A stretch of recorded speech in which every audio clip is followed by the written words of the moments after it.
നാളത്തെ പണിമുടക്കിനെ നേരിടാൻ സർക്കാർ ഡയസ് നോട്ട് പ്രഖ്യാപിച്ചു. പണിമുടക്കുന്നവർക്ക് നാളത്തെ ശമ്പളം ലഭിക്കില്ല.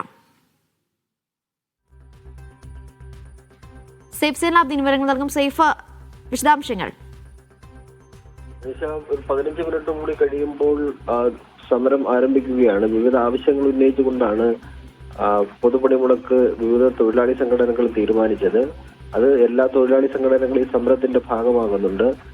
നാളെ സർക്കാർ ഓഫീസുകൾ പ്രവർത്തിക്കാൻ സാധ്യതയില്ല. കാരണം സർക്കാർ ജീവനക്കാരുടെ സംഘടനകളെല്ലാം ഇതിന് പിന്തുണ അർപ്പിച്ചിട്ടുണ്ട്. കലാലയങ്ങൾ പ്രവർത്തിക്കില്ല. അതേപോലെ തന്നെ റോഡുകൾ നിശ്ചലമായി കിടക്കും. അങ്ങനെ വിവിധ മേഖലകൾ നിശ്ചലമാവുന്ന പശ്ചാത്തലത്തിലാണ് സംസ്ഥാന സർക്കാർ ഡയസ്റ്റോൾ പ്രഖ്യാപിച്ചുകൊണ്ട് ഒരു ഉത്തരവ് ഇറക്കിയിരിക്കുന്നത്. സമരത്തെ നേരിടാൻ വേണ്ടിയാണ് ഡയസ്റ്റോൾ പ്രഖ്യാപിച്ചിരിക്കുന്നത്. നാളെ സമരത്തിന്റെ ഭാഗമാകുന്നവർക്ക് ശമ്പളം കിട്ടില്ല എന്നുള്ളതാണ് ഈ ഡയസ്റ്റോൾ കൊണ്ട് ഉദ്ദേശിക്കുന്നത്. എന്നിരുന്നാലും ജീവനക്കാരും സമരത്തിൽ നിന്ന് പിന്തിരിഞ്ഞുകൊണ്ട് അവർ സർക്കാർ ഓഫീസുകളിലെത്താൻ സാധ്യത കുറവാണ്. അനീഷ.